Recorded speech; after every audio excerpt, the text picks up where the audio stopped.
Okay friends, तो जानते हैं सभी एडजेक्टिव्स के बारे में और उनके एग्जाम्पल्स देखेंगे और जानेंगे ये कितने प्रकार के होते हैं। तो चलिए शुरू करते हैं। What is an adjective? Noun या प्रोनाउन की विशेषता बताने वाले शब्द को विशेषण मतलब एडजेक्टिव कहते हैं। नाउन और प्रोनाउन की वीडियो आप लोगों ने देख ली होगी। ओके, डे 2 एंड डे 3 में। अब एग्जाम्पल्स देखते हैं इसका। किशोर एक अच्छा लड़का है। Kishore is a good boy. यहाँ कई लड़के हैं। There are many boys here. वह अच्छा व्यक्ति है। He is a good person. Reena एक सुंदर लड़की है। Reena is a beautiful girl. तो यहाँ पर जो भी किसी व्यक्ति को मॉडिफाई कर रहा है, मतलब किसी नाउन या प्रोनाउन को मॉडिफाई कर रहा है, उसके बारे में कुछ विशेष बता रहा है, उसे एडजेक्टिव कहते हैं। जैसे देखिए, किशोर एक अच्छा लड़का है, तो अच्छा उसका गुण बता रहा है, तो गुड यहाँ पर एडजेक्टिव है। There are many boys here, यहाँ कई लड़के हैं, तो कई जो है मैनी एडजेक्टिव है। He is a good person, मतलब अच्छा व्यक्ति है, तो यहाँ पर गुड एडजेक्टिव है जो कि विशेषता बता रहा है। Reena is a beautiful girl, तो ब्यूटीफुल एडजेक्टिव है जो कि बता रहा है कि रीना सुंदर है। आइए अब जानते हैं kinds of adjective. Kinds of adjective. Adjective 8 प्रकार के हैं। पहला है एडजेक्टिव ऑफ क्वालिटी, गुणवाचक विशेषण। सेकंड है एडजेक्टिव ऑफ क्वांटिटी, परिमाणवाचक विशेषण। थर्ड है एडजेक्टिव ऑफ नंबर, संख्यावाचक वाचक विशेषण। फोर्थ है डेमोस्ट्रेटिव एडजेक्टिव, संकेतवाचक विशेषण। फिफ्थ है इंटेरोगेटिव एडजेक्टिव, प्रश्नवाचक विशेषण। एंड सिक्स है डिस्ट्रीब्यूटिव एडजेक्टिव, संबंधवाचक विशेषण। 7 पोसेसिव एडजेक्टिव, अधिकारवाचक विशेषण। और लास्ट है प्रॉपर एडजेक्टिव, व्यक्तिवाचक विशेषण। अब इन सभी के बारे में हम थोड़ा थोड़ा डिटेल में जानते हैं कि ये है क्या। सबसे पहले हम जानते हैं एडजेक्टिव ऑफ क्वालिटी के बारे में। गुण, दशा और स्थिति बताने वाले एडजेक्टिव को एडजेक्टिव ऑफ क्वालिटी मतलब गुणवाचक विशेषण कहते हैं। आइए एग्जांपल्स देखते हैं। उसका पड़ोसी अच्छा नहीं है। His neighbour is not good. तो यहाँ पर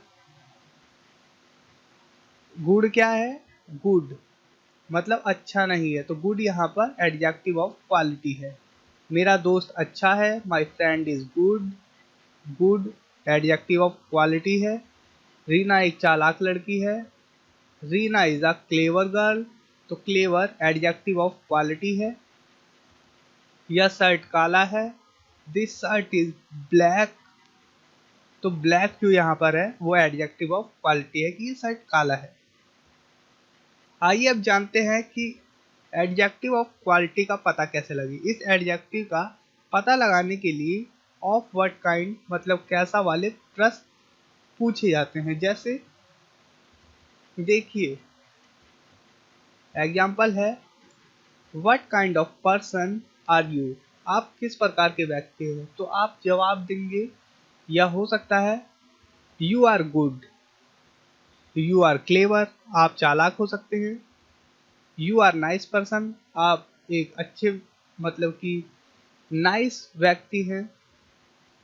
यू आर हैंडसम, आप हैंडसम हैं।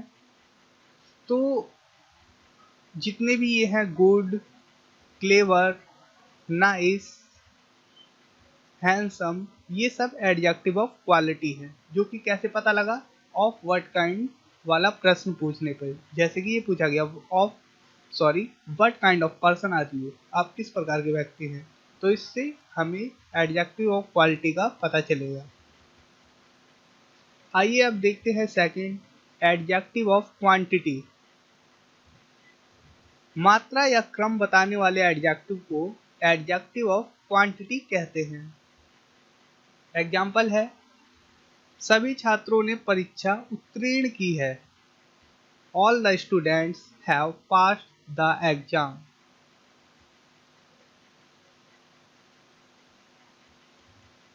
उसने मुझे कुछ चॉकलेट दिए। He gave me some chocolates.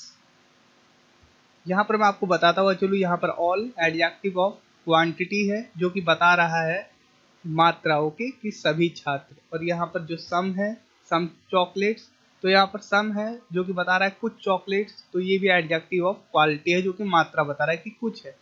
Okay, देखिए अब सेकंड, नो थर्ड, हमारे पास अभ्यास के लिए पर्याप्त समय है। We have enough time for practice. तो यहाँ पर एनफ जो है वो एडजेक्टिव ऑफ क्वांटिटी है। मुझे हिप हॉप नृत्य के बारे में बहुत कम जानकारी है। I know very little about hip hop dance. तो यहाँ पर लिटल एडजेक्टिव ऑफ क्वांटिटी है जो कि बता रहा है कि कम, कम जानकारी। Okay, very little adjective of quantity है। देखिए इस एडजेक्टिव की जानकारी के लिए हाउ मच वाले प्रश्न पूछे जाते हैं। देखिए कैसे, अभ्यास के लिए आपके पास कितना समय है। How much time do you have for practice.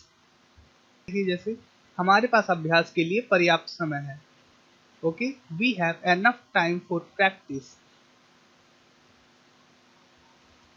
हमारे पास अभ्यास के लिए कुछ समय है। We have some time for practice. तो यहाँ पर सम और एनफ आ गया ना जवाब में, एडजेक्टिव ऑफ क्वांटिटी, जब आप हाउ मच वाले क्वेश्चन करेंगे। आइए अब नेक्स्ट देखते हैं, adjective of number. Adjective of number से वस्तुओं या व्यक्तियों की संख्या पता चलती है। देखिए, मेरे पास केवल एक किताब है। I have only one book. मेरे पास पैसे नहीं है। I have no money. Reena ने 3 किताबें खरीदी। Reena bought 3 books.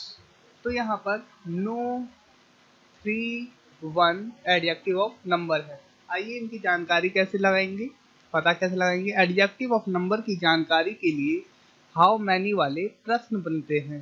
जैसे आपके पास कितने पेन हैं। How many pens do you have. तो जवाब में आप कहेंगे मेरे पास 2 पेन हैं। I have 2 pens. तो यहाँ पर 2 आ गया, या आप कहेंगे एक पेन है। ओके, या कहेंगे बहुत सारे पेन हैं, तो वो भी एडजेक्टिव ऑफ नंबर हो जाएगा। देखिए, मेरे पास कोई पेन नहीं है। I have no pen. कोई पेन नहीं है, ये भी एडजेक्टिव ऑफ नंबर में आता है, नो। आइए देखते हैं adjective of number. All, no, few, some, any, several, much भी एडजेक्टिव ऑफ नंबर में आते हैं। अब हम जानते हैं डेमोस्ट्रेटिव एडजेक्टिव के बारे में। डेमोस्ट्रेटिव एडजेक्टिव किसी नाउन या प्रोनाउन की ओर संकेत करता है, मतलब कि इशारा करता है। ओके, जैसे कि दिस पेन इज गुड। ये पेन अच्छा है। That apple is good. ये सेब अच्छा है। This shirt are costly. Shirt महंगी है। ये शर्टें महंगी है। Those apples are sweet. वो सभी सेब मीठे हैं। तो यहाँ पर दिस, दैट, दीज या दोज, ये सभी डेमोस्ट्रेटिव एडजेक्टिव है। अब देखते हैं डेमोस्ट्रेटिव प्रोनाउन और डेमोस्ट्रेटिव एडजेक्टिव में अंतर क्या है। आपने प्रोनाउन में ये पढ़ा होगा, डेमोस्ट्रेटिव प्रोनाउन और डेमोस्ट्रेटिव एडजेक्टिव में अंतर क्या है, आइए देखते हैं। ओके, तो देखिए दोस्तों, डेमोस्ट्रेटिव प्रोनाउन और डेमोस्ट्रेटिव एडजेक्टिव में अंतर। यहाँ पर डेमोस्ट्रेटिव प्रोनाउन का यूज करेंगे और इस तरफ करेंगे डेमोस्ट्रेटिव एडजेक्टिव का यूज, और दोनों क्या है, जो डेमोस्ट्रेटिव प्रोनाउन है वही होता है demonstrative adjective. This is my pen. ये मेरा पेन है। एडजेक्टिव का यूज करें, दिस पेन इज माइन, ये पेन मेरा है। इसी प्रकार say that pain is your, ये वह तुम्हारा पेन है। दैट पेन इज योर्स, वो आपका पेन है। तो इनमें अंतर क्या है, आइए जानते हैं। डेमोस्ट्रेटिव प्रोनाउन के बाद वर्ब आता है और डेमोस्ट्रेटिव एडजेक्टिव के बाद संज्ञा मतलब नाउन आती है। तो देखिए वर्ब यहाँ पर जो बोला जा रहा है, हेल्पिंग वर्ब इज का यूज हो रहा है दिस के बाद, ओके, जो कि डेमोस्ट्रेटिव प्रोनाउन है। दिस, डैट, दीज, दॉज ये होते हैं ना, आपने पढ़ा था। तो इसके बाद तुरंत बाद इज आ रहा है, जबकि यहाँ पर नाउन आ रहा है। नाउन की वीडियो आप लोगों ने देखी थी फर्स्ट डे, नहीं second day, okay. This pen is mine, pen के बाद इज का यूज हो रहा है और यहाँ पर इज का यूज हो रहा है तुरंत सब्जेक्ट के बाद, ओके।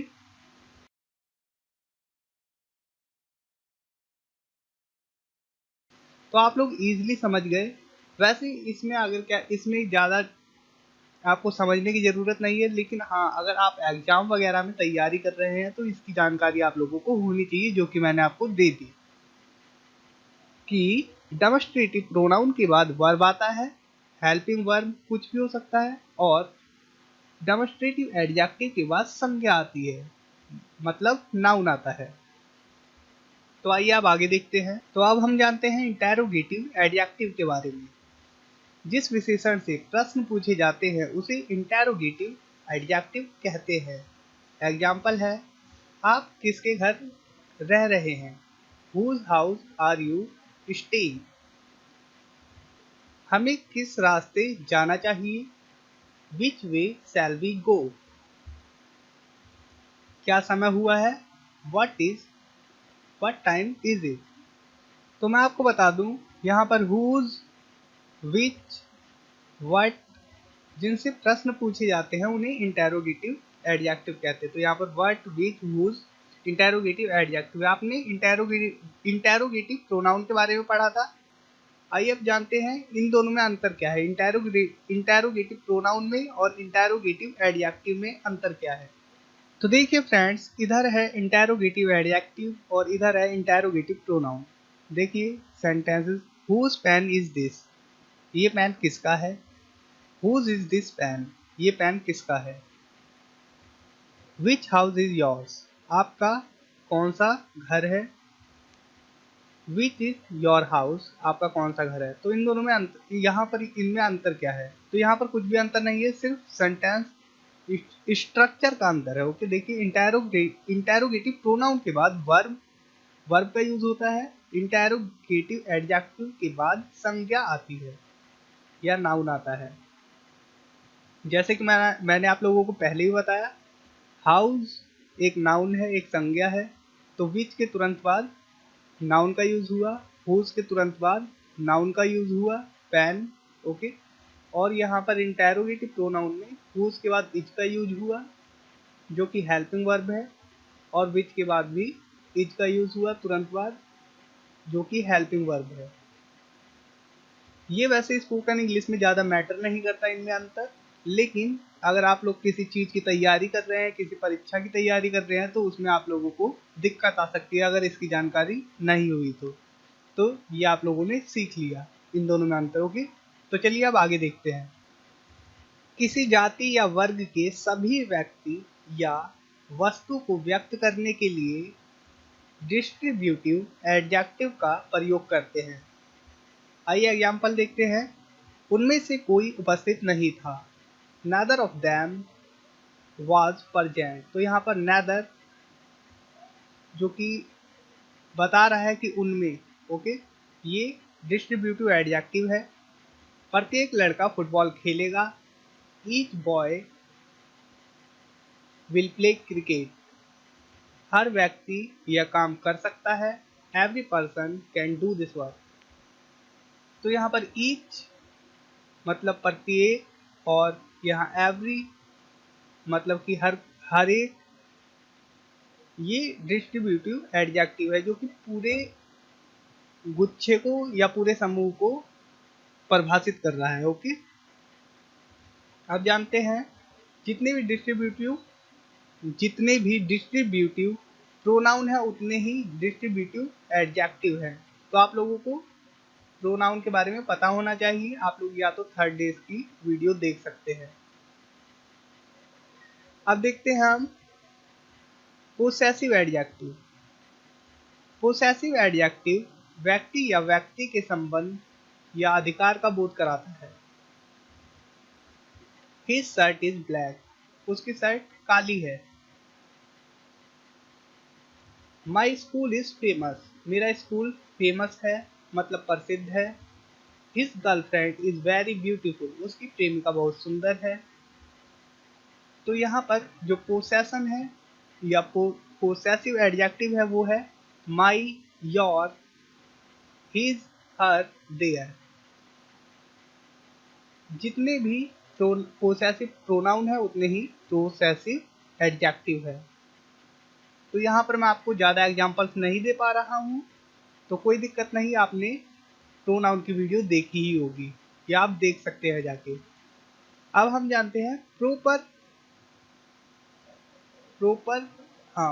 एडजेक्टिव। प्रोपर नाउन से बने हुए एडजेक्टिव को प्रोपर एडजेक्टिव कहते हैं। जैसे he is an Indian person, वह इंडियन पर्सन है, इंडियन व्यक्ति है, तो इंडियन प्रोपर एडजेक्टिव है। ही स्पीक्स अमेरिकन इंग्लिश, तो अमेरिकन यहाँ पर प्रोपर एडजेक्टिव है। अमेरिका से अमेरिकन, इंडिया से इंडियन, मतलब इंडियन और अमेरिकन दोनों प्रोपर एडजेक्टिव है। और प्रोपर एडजेक्टिव में ये विशेष चीज होती है कि इसका पहला अक्षर हमेशा कैपिटल लेटर में लिखा जाता है, चाहे वो सेंटेंस में कहीं पर भी हो। जैसे कि देखिए इस सेंटेंस के बीच में इसका पहला अक्षर बड़े अक्षर में लिखा गया है। और जो इंग्लिश है, जो कि किसी देश की भाषा हो, उसे भी हम पहला अक्षर कैपिटल में ही लिखते हैं, बड़े अक्षर में। ओके, इसी प्रकार से इंडिया का भी देख लीजिए। तो यहाँ पर हमारा सभी एडजेक्टिव खत्म होता है और ये चौथा दिन समाप्त होता है। अब हम 5वें दिन में आएंगे। Thanks for watching.